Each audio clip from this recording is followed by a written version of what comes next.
वहीं यूपी सरकार में कैबिनेट मंत्री कपिल देव अग्रवाल से न्यूज वन इंडिया के संवाददाता वर्षा शाही ने बातचीत की है। क्या कुछ कहा है, सुनते हैं। सर, ईवीएम को लेकर एक बार फिर से मुद्दे शुरू हो गए, सियासी घमासान हो रहा है, क्या कहेंगे? देखिए, विपक्ष के पास कोई मुद्दा नहीं है, बड़े फड़फड़ा रहे हैं कि इतना सब कुछ करने वाली सरकार नहीं बनी। राहुल गांधी ने तो बहुत सारी चीज़ें 1 लाख रुपए बहनों के खाते में आएंगे, खटाखट खटा कराएंगे। अब लोग उनके घर का घेराव कर रहे हैं, तो बच्चे के उनके पास कुछ है नहीं। उन पर आरोप है, चाहे समाजवादी पार्टी के लोग हों, चाहे कांग्रेस के लोग हों। अब उनके पास एक ही आरोप बचा कि अभी भी वो ईवीएम के ऊपर आरोप लगाए, जबकि हम सब जानते हैं उनके सांसद भी जीते हैं। जो सीटें उन्होंने कभी नहीं जीती, वो भी सीटें उन्होंने जीती हैं।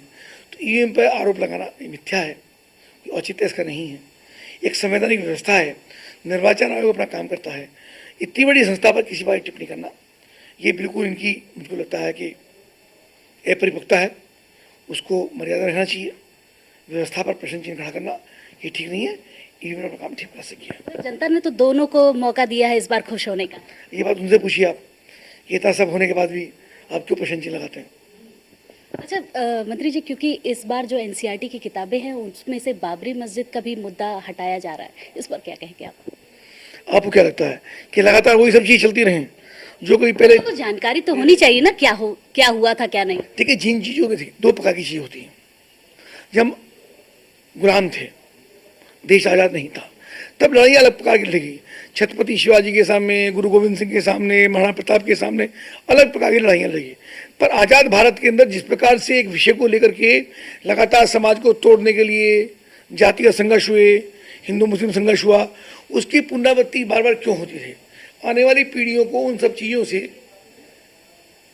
एक तरीके से अलग करते हुए जो भगवान श्री राम का चरित्र है, उनकी जीवन शैली है, वो करोड़ों समाज के प्रत्येक वर्ग के प्रेरणा स्रोत हैं, ऐसा इतिहास को पढ़ाया जाना चाहिए। तो मुझे लगता है भगवान श्री राम हम सबके प्रेरणा स्रोत हैं। मर्यादा पुरुषोत्तम उनको कहा गया है। इसीलिए कहा गया कि मानव का जीवन कैसा हो, घर में कैसा हो, भाई के साथ कैसा हो, पत्नी के साथ कैसा हो, पिता के साथ कैसा हो, परिवार के राजा के होने के नाते कैसा हो, वो जीवन शैली उनकी पढ़ें और जिनके कारण से विवाद हुआ उन विवादों को हटाने का काम करें। इसलिए शायद उसको नाम दिया गया हो। और प्रधानमंत्री जी ने जब राष्ट्रीय शिक्षा नीति लागू की 2020, तो उसमें भी ऐसे सब जीवंत लोगों को, जिन्होंने देश को प्रेरणा देने का काम किया, जिनसे आने वाली पीढ़ियाँ प्रेरणा लेकर के आगे बढ़ने का काम कर सकती हैं, उन्हीं की जीवन शैली को पढ़ाने का काम किया जाएगा। उपचुनाव आने वाले हैं और 2027 की तैयारी भी है। कांग्रेस और सपा बहुत ही जोर शोर से तैयारी करे, क्योंकि लोकसभा में जिस तरह उनकी जीत हुई। आपकी तैयारी कैसी, क्योंकि कांटे की टक्कर है इस बार? चुनाव में कांटे की टक्कर हमेशा होती है, कभी हल्का नहीं होता। और हमारे मुख्यमंत्री योगी आदित्यनाथ के नेतृत्व में उत्तर प्रदेश सरकार बहुत शानदार तरीके से काम कर रही है। आप जानते हैं, अभी उन्होंने कहा कि कोई वीआईपी कल्चर नहीं।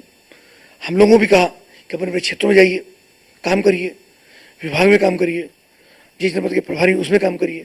यानी वो बहुत गंभीर लगातार रहते हैं मुख्यमंत्री जी, उसका परिणाम आना चाहिए, उसकी समीक्षा भी करते हैं। तो मुझको लगता है उत्तर प्रदेश में किसी प्रकार की कोई कोताही भाजपा नहीं बरतेगी। और हम तीसरी बार, अभी तो जल्दी है इस प्रकार का बयान देना, पर जैसे जो आवश्यकता पड़ेगी हम उस पर काम करेंगे। क्या लगता है क्या क्या चूक रही आपकी इस बार लोकसभा चुनाव में? अब उसकी चर्चा का लाभ नहीं है। वो चर्चा सब आपको मालूम है, कहीं ना कहीं हुई है। मैं भी कार्यकर्ता हूँ पार्टी का, मेरे स्तर भी कहीं नहीं चुक रही होगी। हमको और अधिक काम करना चाहिए था, तो आगे काम करेंगे। बहुत बहुत धन्यवाद आपका। तो ये थे मंत्री कपिल देव अग्रवाल जी, जिनका साफ तौर पे कहना था कि इस बार जो चूक रही है उसको ज़रूर हम सही करेंगे। कैमरामैन वीरेंद्र के साथ मैं वर्षा शाही, न्यूज़ वन इंडिया, लखनऊ।